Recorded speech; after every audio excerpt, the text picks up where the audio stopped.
Gold trusted gold buyers మీరు తాకట్టు పెట్టిన బంగారాన్ని విడిపించి ఈ రోజు ఉన్న మార్కెట్ ధరకు కొనబడను. మీరు ఎట్లా పెళ్లి చేసుకున్నారు, అసలు కడపెట్లా అయింది? అదే కదా పెళ్లి చేసుకోవడం కూడా ఓకే, పెళ్ళైన 1 month కి ప్రెగ్నెన్సీ. అసలు నేనేమనుకున్నా అంటే కొందరు అన్నారు తీసేసుకోరు ఎందుకు అవసరం ఇప్పుడు కష్టాలు అంటే దేవుడు ఇచ్చింది మనం వద్దు. కొందరికి పాపం పుట్టట్లేరు, చాలా సంవత్సరాలైనా కూడా పుట్టట్లేరు. చాలా మంది ఉన్నారు. మాకు అదృష్టం అనిపించింది, దానివల్ల కూడా మంచి కలిసి వస్తుందేమో. ఇప్పుడు ప్రెగ్నెన్సీ కూడా మనకి ఏదైనా మంచి జరుగుతుందేమో అని ఉండని. ఏదైనా మరీ ఎక్కువ ప్రాబ్లం అయినా కూడా తీసి అప్పుడు చూద్దాం అనుకుని అట్లా ఉన్నాం. ఒక 5 months వచ్చే వరకు రివీల్ చేద్దాం అనుకున్నాం. కొందరు తెలుసు మా చుట్టుపక్కల వాళ్ళకు. ఈ తర్వాత వీడియో రకంగా బయట పెట్టినాం. 5 months అయిపోయిందా ఇప్పుడు? 5 కంప్లీటెడ్ అక్క. 6th month starting. మరి మీ మదర్ ఎప్పుడు యాక్సెప్ట్ చేశారు? మా మమ్మీకి తెలుసు తనంటే మా ఇష్టం, మ్యారేజ్ అయ్యి 1 year ముందే తెలుసు.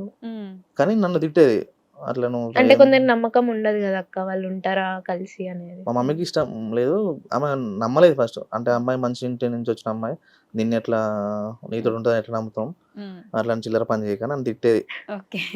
కానీ తినంటే ఇష్టం ఉండేది. మళ్ళీ దీంతో మాట్లాడేది, ఎప్పుడో ఒకసారి మాట్లాడేది.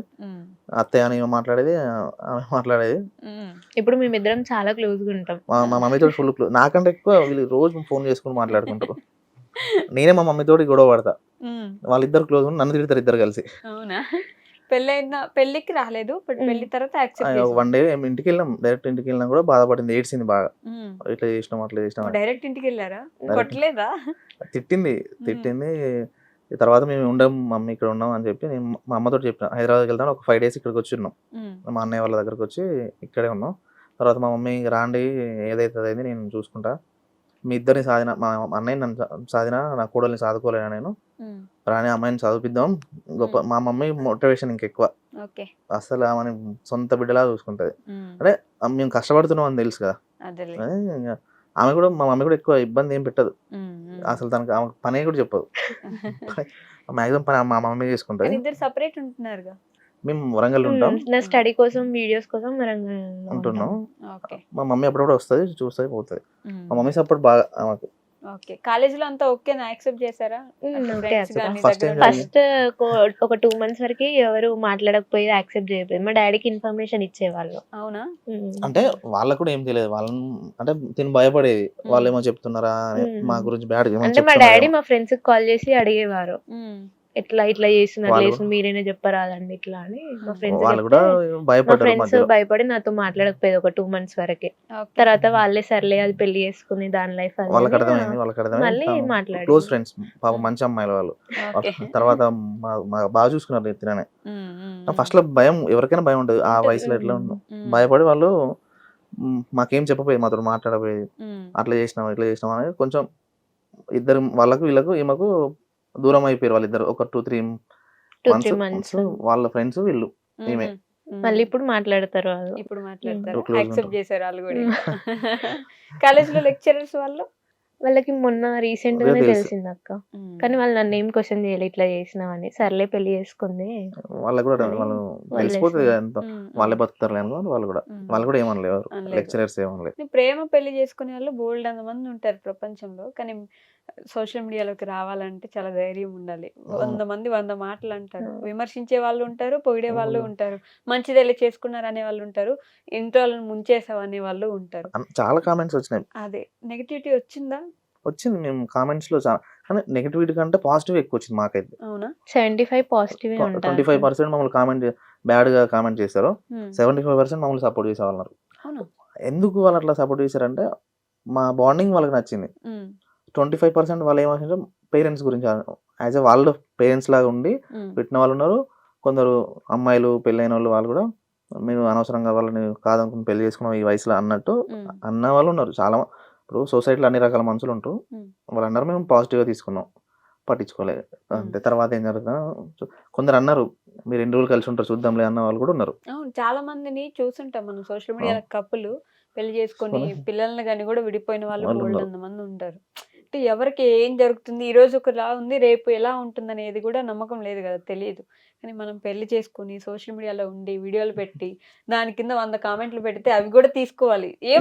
ఎవరేం అనలేరు కదా, ఎవరిని అనడానికి ఉండదు. ముందు మీకు పెడుతున్నాం అంటారు, తప్పదు. ఇంకా పాజిటివ్ తీసుకున్నప్పుడు నెగిటివ్ కూడా తీసుకోవాలని అంతేనా? నా కోసం తను నిలబడేది, నా కోసం నిలబడింది. నేను కూడా తన కోసం నిలబడాలని, తనకు ఏం కావాలంటే దాన్ని నేను చేసి పెడతా. రూమ్లో కానీ బయట కానీ తన జీవితంలో పైకి రావాలనుకుంటే ఇప్పుడు తనని ముందు పెట్టి నేను ఇన్స్టాగ్రామ్ వీడియో చేస్తున్నా. ఇప్పుడు నా పర్సనల్గా నేను పక్కకు పెట్టేసిన ఆ వీడియోస్ ఏం చేయట్లేను, ఆమెతో కలిసి చేస్తున్నా. తనకు మంచి నేమ్ తీసుకురావాలి, సొసైటీలో కొంచెం కనపడి ఇన్స్పైరింగ్ ఉండాలి. అంటే పెళ్లి చేసుకొని కడుపు అయినా చదువుకుంటా నన్ను చూసుకుంటూ ఒక జాబ్ కొట్టిందనే పేరు తీసుకురావడం కోసం నేను ప్రయత్నం చేస్తున్నా. తను ఎట్లయినా జాబ్ కొడుతుంది, కొట్టే వారం మేము ప్రయత్నం చేస్తూనే ఉంటాం. ఆడపిల్లకి చాలా అవసరాలు ఉంటాయి, కొన్ని హస్బెండ్ తో కూడా చెప్పుకోలేరు కూడా, అట్లనే ఉంటది. అమ్మాయిలు అంటే బోల్డ్ అని ఉంటాయి. ఎలా మీరు ఎలా సర్ది చెప్పుకుంటారు ఆ విషయాలు? నాకేమన్నా ప్రాబ్లం అనిపిస్తే నేను అత్తయ్యతో షేర్ చేసుకొని మాట్లాడుకుంటా. అత్తయ్యతో మాట్లాడుతుంది, నాకు మళ్ళీ తర్వాత చెప్తుంది. చెప్పకుండా అసలు అన్ని విషయాలు చెప్తుంది, ప్రతి ఒక్క మ్యాటర్ చెప్తా, అది రాంగ్ అయినా కానీ రైట్ అయినా కానీ చెప్తే బాధ అనిపిస్తే ఏడుతుంది, నవ్వుతుంది. మ్యాక్సిమం ఫస్ట్ 3 months బాగా బాధపడడం, ఏడ్చిన సందర్భాలు ఎక్కువ ఉన్నాయి. లాస్ట్ 3 months నుంచి పాప పుట్టబోతున్నారు, ప్రెగ్నెన్సీ ఎక్కువ నవ్వుతుంది. తనకు చిన్నపిల్లలు అంటే ఇష్టం. చిన్నపిల్లలు చూసి ఎత్తుకుంటది, మా బిల్డింగ్ లో ఉంటారు పిల్లలు, వాళ్ళని ఎత్తుకొని ఆడుకుంటా ఉంటది. చిన్నపిల్లలు అంటే చాలా ఇష్టం అక్క. వీడియోస్ మొత్తం అవే ఉంటాయి ఆ ఫోన్ లో. మీరే చిన్నపిల్లలు, మళ్ళీ మీకు ఇంకో చిన్నపిల్ల వస్తారు. కామెంట్స్ కూడా అట్లా వస్తాయి. ఆయన చిన్నపిల్లడు కాదు కదా, వేరే విషయం. ఈవిడ చిన్నపిల్ల, మీరు ఒక చిన్నపిల్ల, మీకు ఒక చిన్న బేబీ వస్తుంది. మళ్ళీ అసలు చూసుకోగలన అనుకుంటున్నారా? పర్లేదు నేను మేనేజ్ చేస్తాను, పిల్లడైనా పాపైనా మేనేజ్ చేస్తా అనుకుని యాక్సెప్ట్ చేసిన అక్క. ఏదో అసలు ఏంటో ఆ ధైర్యం నాకు అర్థం కాదు. నేను ఆలోచించిన అవసరం ఇప్పుడు మనకు ప్రెగ్నెన్సీ అంటే పర్లేదు ఉండని, ఏమైతే మేమిద్దరే కాకుండా మాతో పాటు ఇంకొకరు ఉంటే కూడా వాళ్ళతో కూడా హ్యాపీనెస్ వస్తుందేమో, మేమిద్దరమే కాకుండా. ఇప్పుడు మీ ఇద్దరం ఒక కుటుంబం, ఇంకొకరు యాడ్ అవుతారు, మాకు చిన్న ఫ్యామిలీ క్రియేట్ అవుతుందని మేము అట్లా పాజిటివ్ తీసుకుంటాం. మాక్సిమం పాజిటివ్ తీసుకుంటాం మేము అన్ని. అంతేనా? ఎవరేమైనా అన్నా కూడా లైట్ తీసుకుంటాం. నాకు కొంచెం కోపం వస్తుంది, దాన్ని చిన్న తగ్గించుకున్నా, పెళ్లి తర్వాత తగ్గింది. కొంచెం కోపం అనగా నవ్వారేంటి? ఎక్కువ కోపం వస్తుందా? ఎక్కువ కోపం తనను కూడా తిడతా నేను. అవునా? కొట్టారు ఎప్పుడైనా? లేదక్క, కొట్టలేని తిడతా. మళ్ళీ తిట్టగానే ఎక్కువసేపు పెడితే మళ్ళీ నా దగ్గరకు వచ్చి పడుకుంటది, ఇట్లా పట్టుకుంటది. పాపం సారీ చెప్పేది కూడా ఉండదా? మీరే వెళ్ళిపోవాలి మళ్ళీ. చెప్పలేదు ఇప్పుడు నేను సారీ. అయ్యో మీరు మరి సారీ అంటేనే ఇష్టం ఉండదు అక్క. నేను సారీ ఫోన్ లో ఎప్పుడైనా చాటింగ్ లో సారీ చెప్తే కోపం వస్తుంది, ఏదైనా పెట్టి డిలీట్ చేసినా కోపం వస్తుంది. ఓపెన్ గా ఉండాలి ఏదైనా ఉంటాయని నేను చెప్తా. నేను తిట్టేది కూడా ఆమె మంచిగా ఉండడం, ఆమె కోసం మంచిగా ఉండాలి, తినాలి, మంచిగా తినాలి, మంచిగా చదువుకోవాలి, మంచిగా వే ఆఫ్ టాకింగ్ మంచిగా ఉండాలి, 10 మందితో మంచిగా ఉండాలి. మనం చేసిందే మిస్టేక్, సంథింగ్ ఏదో జరిగి ఉండొచ్చు, మనం కన్వర్ట్ చేయాలి. ఇప్పుడు మంచిగా కన్వర్ట్, చాలా మందికి మంచిగా ఇన్స్పిరేషన్ గా ఉండాలని మేము అట్లా ఆమె చెప్తుంటా. ఆమె ఫాలో అవుతుంది. ఆమె బై బర్త్ మంచి మంచి గుణాలు ఉన్నాయి ఆమెకు, అది ఓపెన్ గా చెప్పాల్సిన విషయం. నేను ఆమె గుణాలు నాకు నచ్చినాయి, అందుకే నేను ఆమెను పెళ్లి చేసుకున్నా.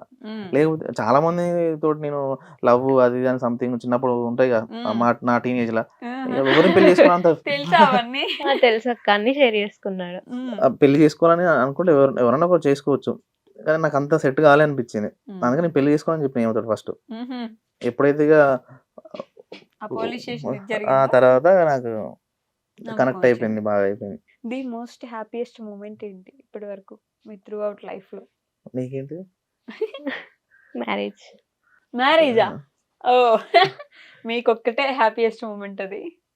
నాకు ప్రెగ్నెంట్ అని తెలిసినప్పుడు నేను చాలా హ్యాపీగా ఫీల్ అయినా.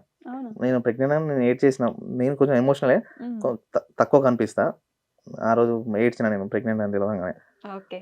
నేను నాకు ఒక పాప బాబు రాబోతుంటే నాకు ఫ్యామిలీగా ఇట్లా కూడా కామెంట్ పెట్టిన వాళ్ళు ఏమని, నీకు రేపు కొడుకో బిడ్డ, నీకు బిడ్డ పుడితే ఆమె తెలుస్తుంది లేచిపోతే అంటే, నేను పాజిటివ్గా రిప్లై ఇచ్చిన, ఎట్లా రాసి పెట్టుంటారు జరుగుతుంది. ఇప్పుడు ఒకవేళ నా బిడ్డ 18 సంవత్సరాలు వచ్చి వేరేటో లవ్ చేసుకుని పెళ్లి చేసుకుంటానంటే అంత చెప్పకుండా పోయేలాగా నేను పెంచాను. ఫస్టే చెప్తా, నీకేమైనా ఇష్టం ఉంటే పెళ్లి చేసుకోవతానే, కానీ చెప్పకుండా అయితే ఏం చేయకు. మరి ఇప్పుడు చెప్పకుండానే చేసింది కదా, వాళ్ళ నాన్నకి చెప్పిందా? లేదు, వాళ్ళు ఎట్లా అదే క్యాస్ట్ డబ్బులు అట్లా ఇవన్నీ వేరే ఉండే, వాళ్ళ ఆ కాలం వాళ్ళు ఆలోచనలు వేరే ఉండే. వాళ్ళ ఆలోచనలు మనమే డిసైడ్ చేసేసి మా నాన్న ఒప్పుకోవడానికి ముందే ఫిక్స్ అయిపోయి బయటకు వాళ్ళ థాట్స్ అట్లే ఉన్నాయి. సేమ్ మీ కూతురు కూడా అట్లే, మా నాన్న కూడా ఒప్పుకోడేమో, మా నాన్న వాళ్ళది లవ్ మ్యారేజ్ అయినా వాళ్ళు ఇంకా అక్కడే బ్రతుకుతున్నారు, మా నాన్న వేరే క్యాస్ట్ అంటే ఒప్పుకోడు, మరి చిన్న క్యాస్ట్ నేను చేసుకునే అవసరం లేదు నాకు, నేను వెళ్ళిపోతానని వెళ్ళిపోతే నా పక్కన ఒక 2-3 డేస్ వరకు ఉంటే వాళ్ళకి అర్థమైపోతుంది నా మైండ్ సెట్ మొత్తం. నేను అట్లా పెంచాను. ఎందుకు పెంచానంటే నేను చెప్పడం ఇదంతా అందరిలాగా చెప్పడం నాకు అంత నచ్చదు. నా బిడ్డకు నేను ఎంతవరకు చెప్పాలో ఎంతవరకు ఫ్రీడమ్ అయ్యో అంతవరకు ఇస్తా. ఆటోమేటిక్ తర్వాత ఆమె లైఫ్ 18 years వేరే ఫారెన్ కంట్రీ తెలుసు, మనం చూస్తుంటాం. వాళ్ళు 18 years వరకు పెంచుతారు తల్లిదండ్రులు, తర్వాత వాళ్ళ లైఫ్ వాళ్ళ ఇష్టం. ఇక్కడ అతి ప్రేమలు పక్కింటోళ్ళు ఆ ఇంటోళ్ళు ఈ ఇంటోళ్ళు వచ్చి ఏదో అట్లా చేసింది ఇట్లా చేసింది అని చెప్పి మన పేరెంట్స్ రెచ్చగొడతారు. పేరెంట్స్ కూడా లోపల కొంత ప్రేమ ఉంటుంది, ఏదో తప్పైంది ఏదో అయింది అనుకుంటా. కానీ లేనిపోయి ఆ జనరేషన్ అనట్లే, కానీ కులం మతం డబ్బు అనే వెనకటి నుంచే వస్తుంది. అట్లా రాబోయే రోజులు ఇప్పుడు మాక్సిమం లేవు నాకు తెలిసి. And for more videos, Please subscribe to iDream. Please subscribe to iDream. Please subscribe iDream. And please subscribe to iDream. For more videos, subscribe to iDream. please like, share and subscribe to the channel. Congratulations, iDream. Subscribe to iDream. Subscribe to iDream. So subscribe to iDream Media. iDream की iDream team अंदर की huge congratulations. Please subscribe iDream Media. Please subscribe to iDream. Subscribe iDream. Please subscribe to iDream. iDream అంటే నా కళల channel subscribe చేసుకున్న నోరు తిరుగుతలేదు, మీరైతే గంట గుర్తు కొట్టండి. For more such videos, please subscribe to iDream. Subscribe to iDream. Please subscribe to iDream. Please subscribe iDream Media. Please do subscribe to iDream. Please subscribe to iDream Media. For best entertainment and information, please subscribe iDream. And don't forget to subscribe to iDream.